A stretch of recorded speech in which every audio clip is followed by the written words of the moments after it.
അപ്പൊ അമ്മ കൊറേ ദിവസമായില്ലേ അമ്മ പറയണു എനിക്ക് കുവ വരകി തരുമോ മുത്തശ്ശി രാത്രിയെങ്കിൽ രാത്രി വിറകി തരാൻ വിചാരിച്ചിട്ടാ. വെയിറ്റിംഗ് ആണ് ഇവിടെ. ഇന്ന് രാത്രി വേറെ ഭക്ഷണമൊന്നും ഇല്ല കേട്ടോ.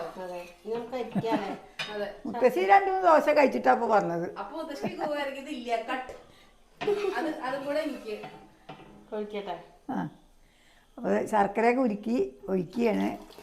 ഇപ്പത്തെ ശർക്കരക്ക് നല്ല കൊഴുപ്പൊന്നുമില്ല അല്ലേ? പണ്ടൊക്കെ നല്ല കൊഴുപ്പുള്ള. പക്ഷെ കണ്ടപ്പോ നല്ല ശർക്കര തോന്നി. അവസാനിടാ പഴം. നേന്ത്രപ്പഴം ഞാൻ വാങ്ങിച്ചപ്പോൾ നന്നായില്ലേ, അതുകൊണ്ടൊരു കാര്യമായി. നമ്മളെ കൂവപ്പൊടിയൊക്കെ കഴിഞ്ഞിട്ട് കുറേ ആയി. അതെന്താ പറയുക, അമ്മില്ലേ ആള് ഇടയ്ക്കിടയ്ക്ക് അത് വിരകി തരൂ മുത്തശ്ശിയർ, അങ്ങനെയുള്ളതൊക്കെ വിരകി കഴിഞ്ഞു. പിന്നെ മരുന്നിന് മാത്രം മുത്തശ്ശി കാണാതെ കുറച്ച് എടുത്തു വെച്ചിട്ടുണ്ട്.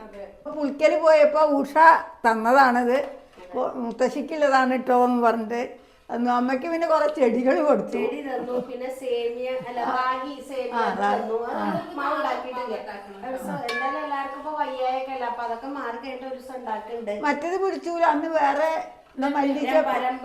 രമ്പ പിടിച്ചു. ചേച്ചി താങ്ക് യു.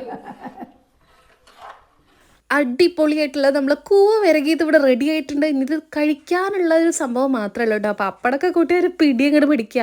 കഴിഞ്ഞ ദിവസം അച്ഛന് വാങ്ങിയിട്ടുണ്ടായിരുന്ന ഒരു ഷർട്ടാണ് കേട്ടോ, നല്ല ഭംഗിയുള്ള പ്രിൻ്റായിട്ട് വന്നിട്ടുണ്ട്.